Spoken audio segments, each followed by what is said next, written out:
Muy buenas, mi nombre es Ramón Jesús Gómez y soy doctor investigador en el Centro de Investigación Deportiva de la Universidad Miguel Hernández de Elche, director de la línea de investigación sobre actividad física y esclerosis múltiple.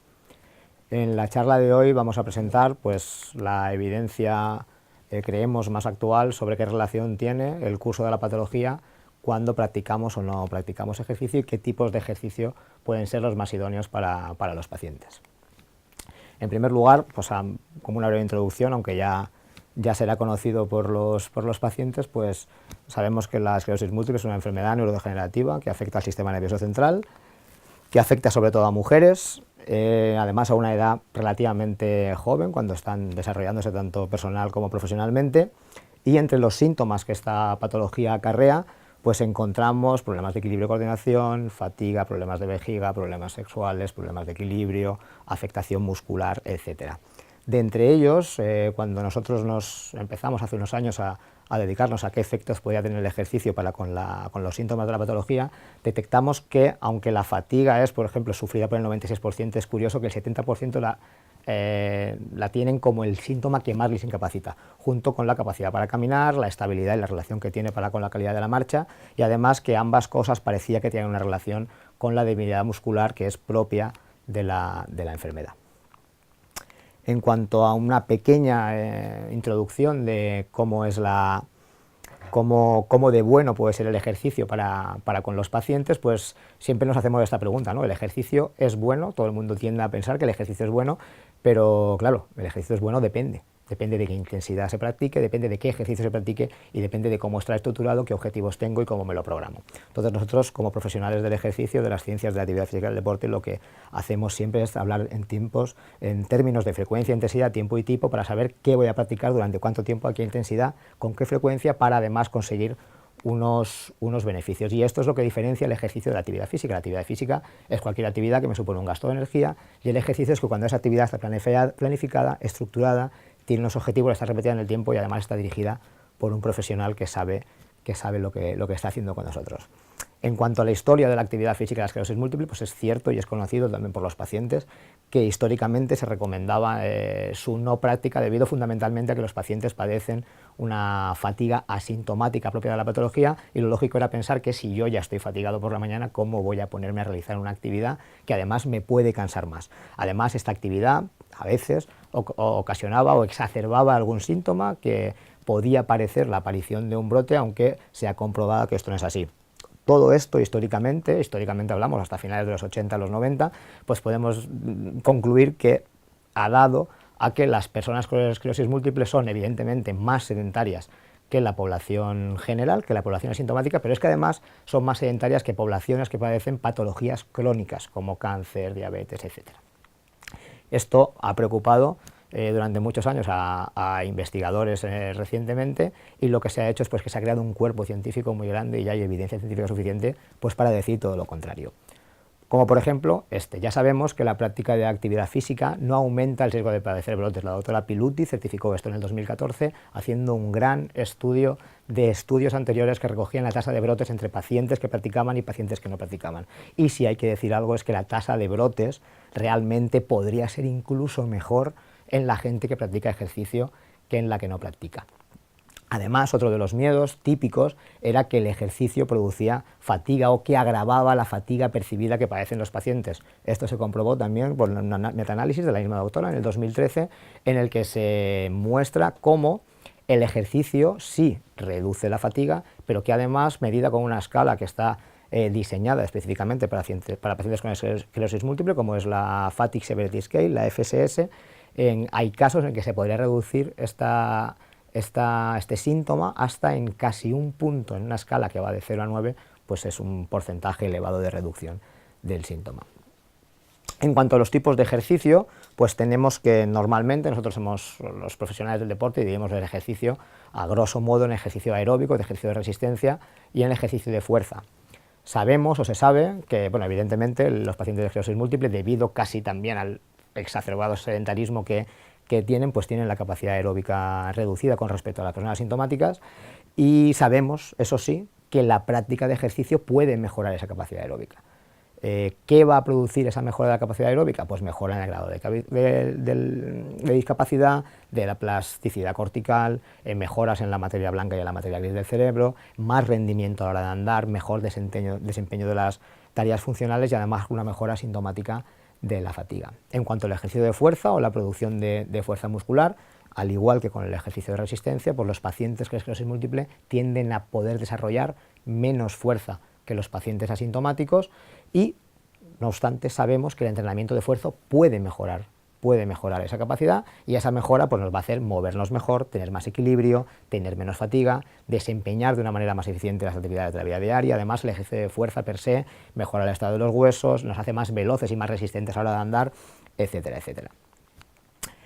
En cuanto a las recomendaciones que se vienen dando hasta la fecha y que son las que seguimos los profesionales del ejercicio, pues podemos decir además que siendo moderados estamos haciendo las cosas bien. Es decir, muchas veces tener sentido común es el mejor de los sentidos. Entonces, se sabe que el ejercicio de resistencia practicado con moderación a intensidades moderadas, en torno al 60-85% de la frecuencia cardíaca máxima, durante 2 o 3 días a la semana y además entre 2 y 6 meses, que son los estudios más longevos que tenemos, pues sabemos que tiene los mismos beneficios que para las personas que no padecen la patología. ¿Qué beneficios son? Mejor aprovechamiento del oxígeno muscular, mejora de la capacidad aeróbica, mejora de mi capacidad de resistencia, etcétera, etcétera. ¿Qué ejercicios?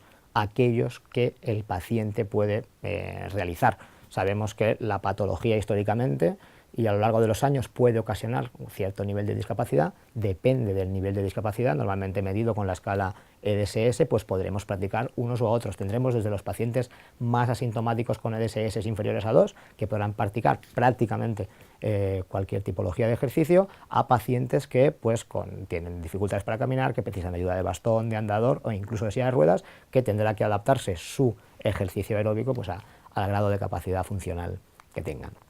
Al igual, el ejercicio de la fuerza, pues un ejercicio moderado, en torno a un 70 o un 80% de una repetición máxima, con series de 1 a 12 repeticiones, con los descansos programados y con una frecuencia de entre 2 a 3 meses, tanto en ejercicios de peso libre como con cintas, con máquinas en gimnasio, pues puede producir los mismos efectos que produciría a una persona asintomática. Además, sabemos también, porque hay evidencia, que para determinados pacientes que sufren el fenómeno de Untoff, que sabemos que es que si cuando les aumenta la temperatura más de 1 grado corporal, pues se les puede exacerbar a alguno de esos síntomas, el ejercicio de fuerza estaría muy indicado, incluso sería mejor que el de resistencia, puesto que la propia estructura del ejercicio de fuerza, que te obliga a hacer descansos de 3 a 5 minutos entre ejercicio y ejercicio, ayuda a que la temperatura corporal no suba tanto y para este tipo de pacientes pues podría ser incluso el más idóneo.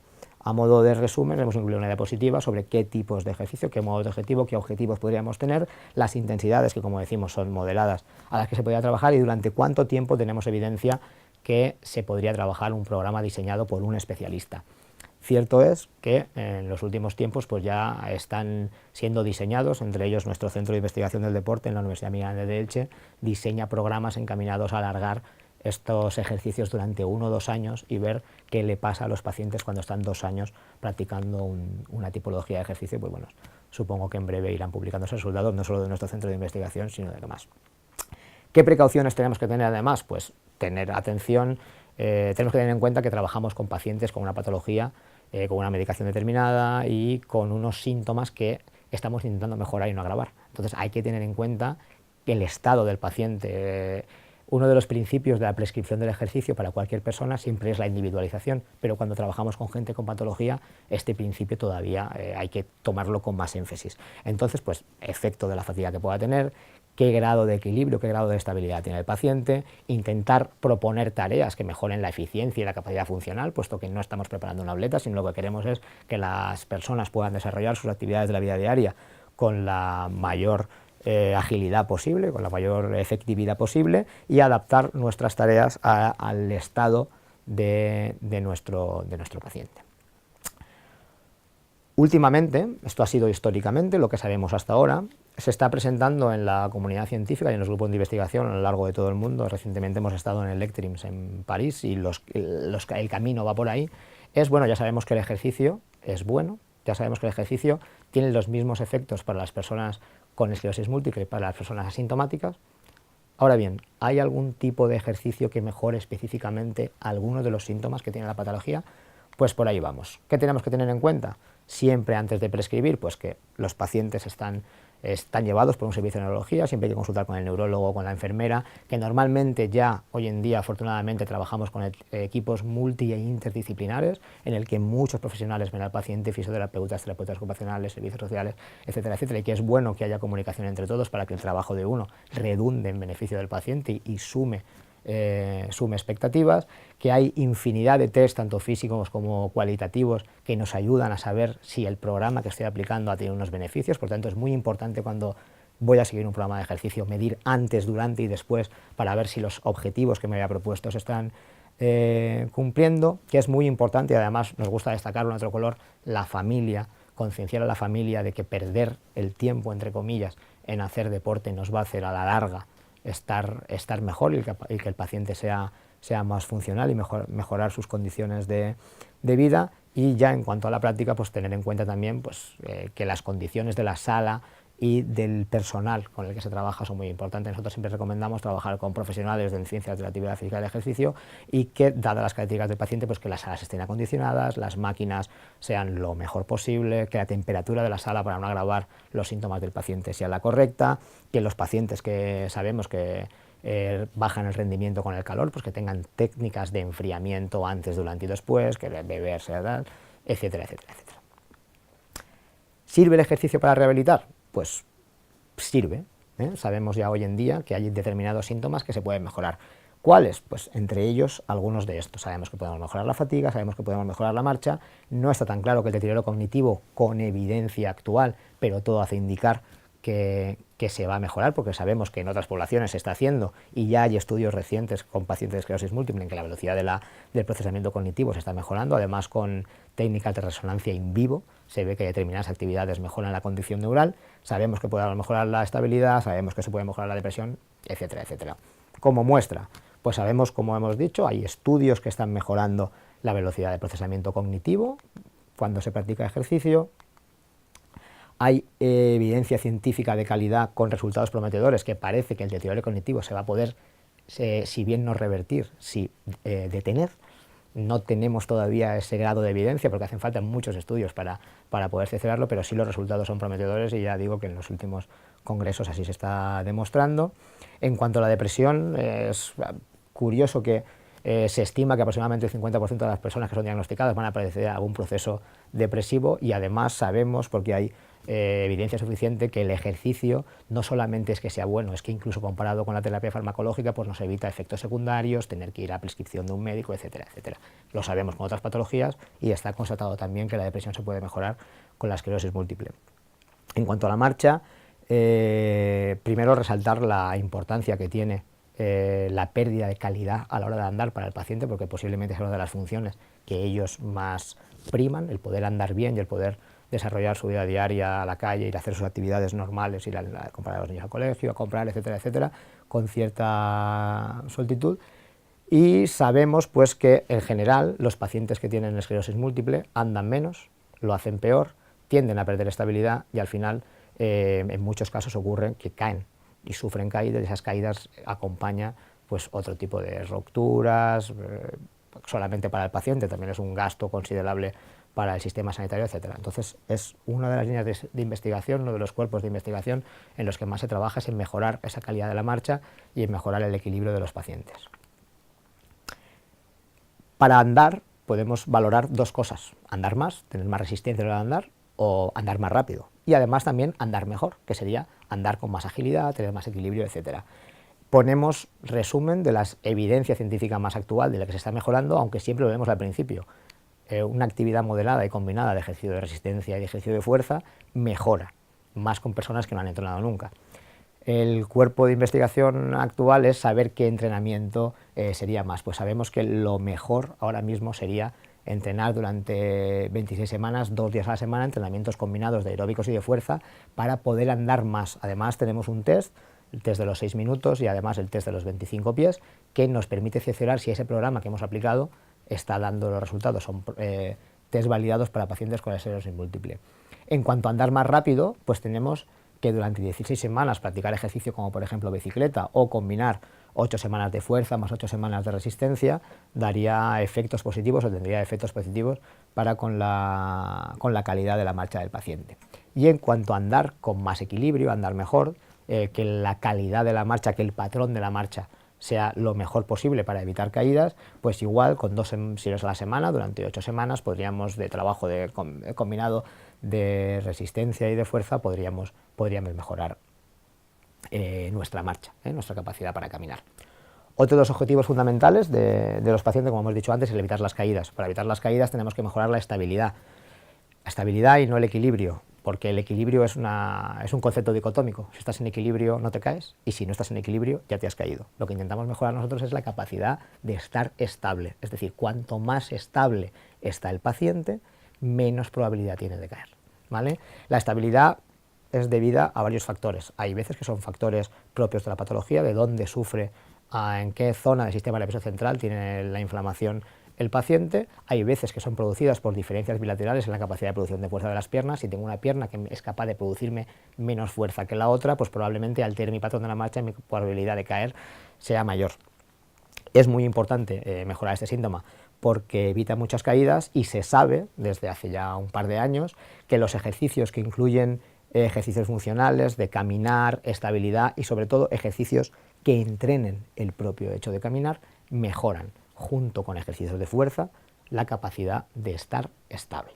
Hay otras terapias como el programa de ejercicio general o incluso otras más novedosas como ciertos videojuegos que retan mediante actividades lúdicas la estabilidad del paciente, que bien llegan a mejorar, pero los efectos no son tan grandes como tener un programa de ejercicio confeccionado para mejorar mi estabilidad. En cuanto a qué programas han hecho, pues hay estrategias de fuerza, de entrenamiento de tronco, entrenamiento funcional y flexibilidad, simplemente ejercicios funcionales de levantarse y subir a una silla, etcétera, etcétera, de caminar ciertos metros. El cuerpo de estudio es grande y además ya sabemos que este síntoma se puede mejorar.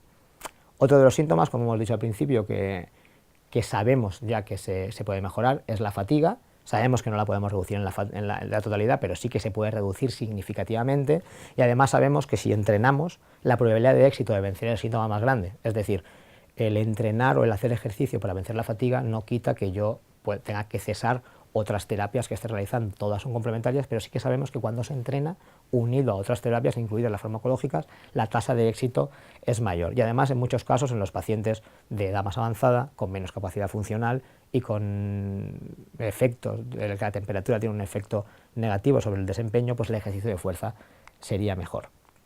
Entrenamientos aeróbicos de 2 o 3 días a la semana, o ejercicios de fuerza durante también 2 o 3 días a la semana, o ejercicios que combinen fuerza o resistencia durante 2 días a la semana, en tiempos hasta 6 meses, pues sabemos que se puede reducir la fatiga. Y además tengo una herramienta que normalmente el personal sanitario, normalmente las enfermeras, dependiendo del hospital, como son las escalas MFIS y MFSS y la FSS, son escalas validadas que me permiten cerciorarme de que en realidad el tratamiento que estoy recibiendo me está reduciendo la fatiga que es un síntoma percibido. No tenemos a día de hoy un marcador biológico que me diga si la estoy reduciendo o no, si la padezco y luego si la puedo reducir. Para finalizar, y como bonus track, hemos querido decir pues en qué estamos trabajando ahora. Pues estamos trabajando en saber qué tipo de ejercicio específicamente mejora qué síntoma específicamente. Nosotros lo que queremos saber es cuál es el mejor ejercicio, cuál es la mejor frecuencia, intensidad y tipo de ejercicio para mejorar la fatiga, para mejorar el equilibrio, etcétera, etcétera. Ejercicios que hasta hace unos años eran impensables incluso para los profesionales que nos dedicábamos a esto, como el ejercicio de alta intensidad, hoy en día está siendo probado en laboratorios y se está viendo que tiene efectos beneficiosos.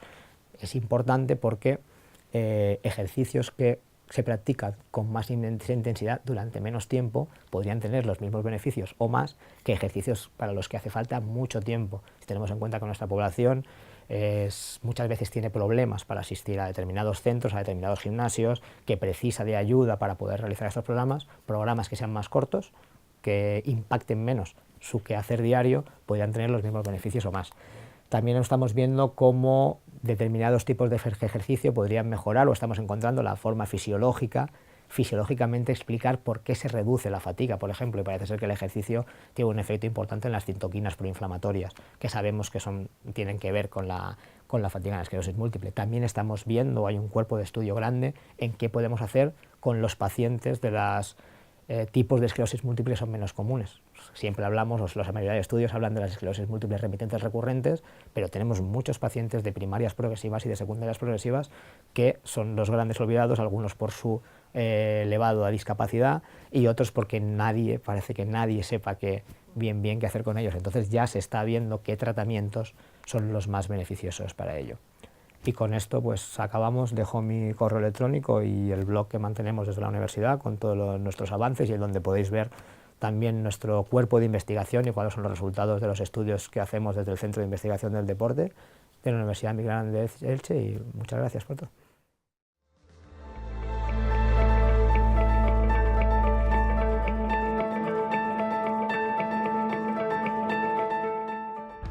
Doctor Gómez, muchas gracias por esta completísima presentación, tan completa que casi me ha dejado sin preguntas.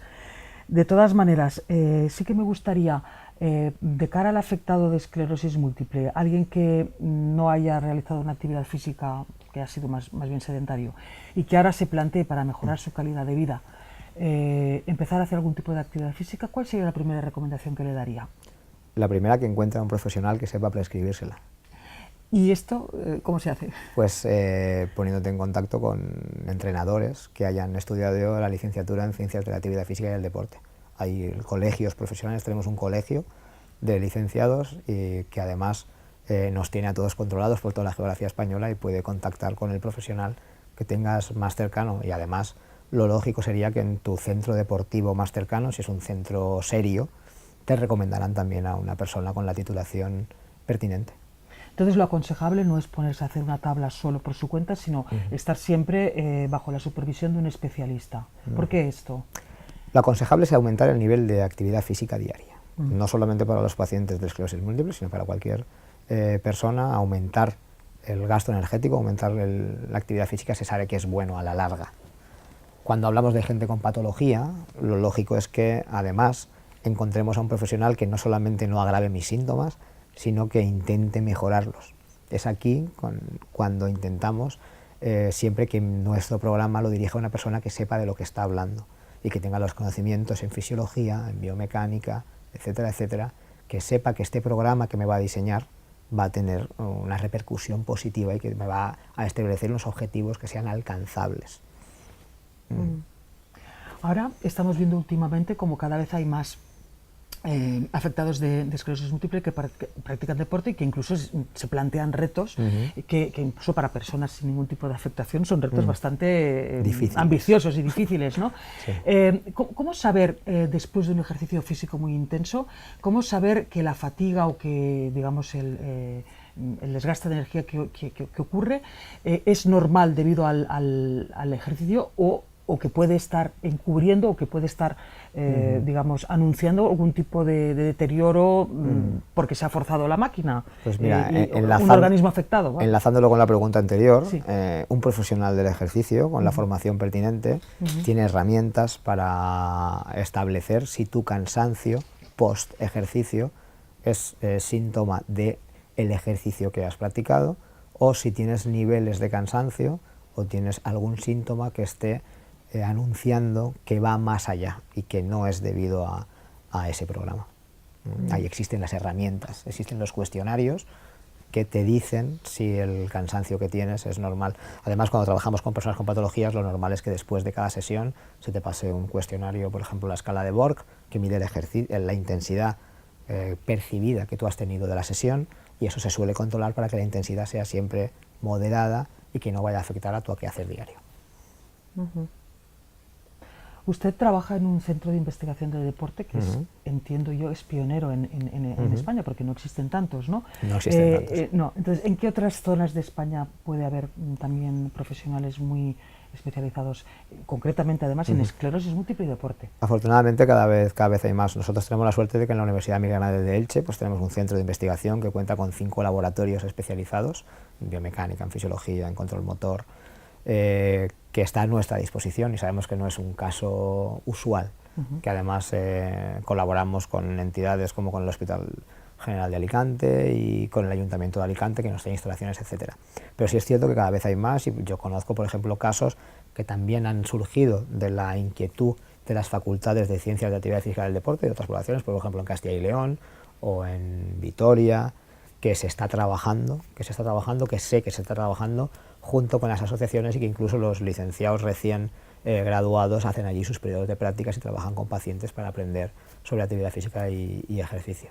Lo más lógico es que si tienes la inquietud, que primero que preguntes al colegio o que nos pregunten a nosotros. Muchas veces también pues recibimos por mail preguntas y sugerencias de dónde podrían o cómo podrían hacerlo para orientar a los pacientes. No tenemos ningún problema en ello. Y por último, ¿podríamos decir que la práctica de la actividad física, del deporte controlado, puede ser un factor casi tan importante como los nuevos medicamentos y tratamientos que se están encontrando para el futuro, para la evolución futura de la enfermedad? Has dicho una palabra importante, que es controlado, ¿vale? Y además has tocado un tema que es muy importante también, que es el de la medicación. O sea, los tratamientos son complementarios, no alternativos. Es muy importante que los pacientes respeten sus medicaciones, sus tiempos, las recomendaciones de su equipo que le trata, de su neurólogo, de su enfermera, del fisioterapeuta, y que todos estos profesionales estén conectados y todo el mundo sepa lo que está haciendo cada uno. Nosotros somos muy estrictos en que cuando empezamos un programa de ejercicio con un paciente, el paciente lo comunique al médico, le diga lo que va a hacer, con quién lo va a hacer y cómo lo va a hacer, y que además nosotros damos a los neurólogos informes de estado del paciente periódicos para que el neurólogo sepa cómo estaba y cómo está evolucionando, y también para que él sepa si algo de lo que nosotros estamos haciendo puede o no afectar al tratamiento. Nosotros somos muy escrupulosos con eso. Muy bien, pues muchísimas gracias, doctor. Muy bien, muchas gracias, de nada.